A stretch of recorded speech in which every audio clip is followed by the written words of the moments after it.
বন্ধুরা আসসালামু আলাইকুম। আপনারা কেমন আছেন? আশা করি আপনারা ভালো আছেন। আলহামদুলিল্লাহ আমিও ভালো আছি। আজকে ২ টা ইলিশ মাছ নিয়েছি। সাইজে বড়ই আছে। তাই আজকে আপনাদের খুব সহজে অল্প উপকরণে আপনাদেরকে এই মাছটা রান্না করে দেখাবো। যদি ভিডিওটা ভালো লাগে অবশ্যই পাশে থাকবেন আর সম্পূর্ণ ভিডিওটা দেখবেন প্রথম থেকে শেষ পর্যন্ত। আজকে যেভাবে সহজ পদ্ধতিতে মাছ রান্না করে খাওয়া যায় ইলিশ মাছটা সেটাই আপনাদেরকে আজকে দেখাচ্ছি। মাছের মধ্যে লবণ আর হলুদ দিয়ে ভালো করে মাছটাকে মেখে রাখতে হবে। এখানে একটু সামান্য মরিচ বাটা দিয়েছি।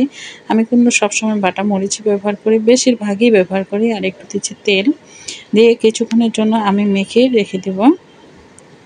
প্রায় 10 মিনিটের মতো রেখে দিতে হবে। লবণ আর মরিচটা যেন একবারে মশলার ভেতর ঢোকে সেটাই দেখতে হবে।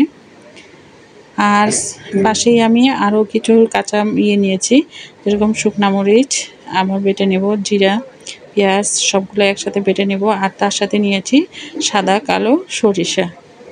আপনারা কে কে সরিষা খেতে ভালোবাসেন অবশ্যই কমেন্ট করে জানাবেন। কড়ার মধ্যে তেল দিয়ে দিলাম। তেলটা ভালো করে একটু গরম করে নেব। গরম করে নেওয়ার পরে এখন আমি দিচ্ছি যে এই যে পেঁয়াজ বাটা আর সামান্য মরিচ বাটা, জিরা বাটা দিয়ে ভালো করে মশলাটাকে কষিয়ে নেব। আর সবসময় মনে করবেন যখন আপনার সরিষা বাটাটা একটু শেষে দেওয়ার জন্য। মরিচটা বেটে নিয়েছিলাম, মরিচটা আমি আলাদা করে রেখেছিলাম, দিয়ে ভালো করে মশলাটাকে একটু লাল লাল করে ভেজে নিতে হবে। সরিষাটা যদি আগে থেকে আপনি কষিয়ে নেন তাহলে কিন্তু একটু তেতো তেতো করবে, তাই একটু পরে দেওয়ার চেষ্টা করবেন। এখন এখানে আমি সামান্য একটু লবণ, যেহেতু মাছের মধ্যে লবণ দিয়েছি, হলুদ দিয়েছি, তেমন পরিমাণটা একটু কমিয়ে দিব। দিয়ে মশলাটাকে কষিয়ে নিচ্ছি। যত মশলা কষাবেন ততই কিন্তু স্বাদ বাড়বে। আপনারা যতই মশলাটা কষিয়ে নিন। এখন দিচ্ছি আমি সরিষা বাটাটা। সরিষা বাটাটা দিয়ে ভালো করে একটু মশলাটা নেড়েচেড়ে নিতে হবে। আপনারা একবারেও মাখিয়ে বসিয়ে দিতে পারেন, কিন্তু আমি একবারে দিলাম না। মশলার একটা যে কাঁচা গন্ধ থাকে সেটা আর থাকবে না। আমি একবারে মশলাটাকে কষিয়ে নিচ্ছি। আর এখন দিচ্ছি আমি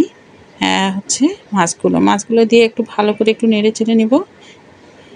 আপনারা কে কীভাবে খেতে পছন্দ করেন অবশ্যই জানাবেন। মশলাটা কীভাবে ভালো করে একটু কষিয়ে নিচ্ছি। নেওয়ার পরে এখন আমি সামান্য একটু ঝোলের পানি দিয়ে দেব। এভাবে নেড়ে চেড়ে মশলাটাকে কষিয়ে নিতে হবে। আর ইলিশ মাছ যেভাবেই রান্না করেন না কেন খেতে কিন্তু ভালো লাগে। এখন মশলাটা কষানো শেষ হয়েছে। এখন সামান্য একটু ঝোলের পানি দিয়ে দিলাম।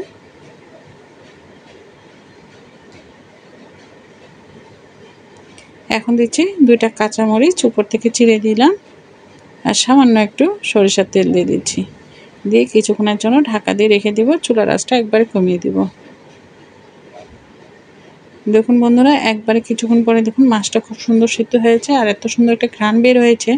আপনারা যদি একবার এই মাছটা খেয়ে দেখেন এভাবে রান্না করে, বারবার খেতে চাবেন। দেখুন মাছের কালারটাও কত সুন্দর হয়েছে।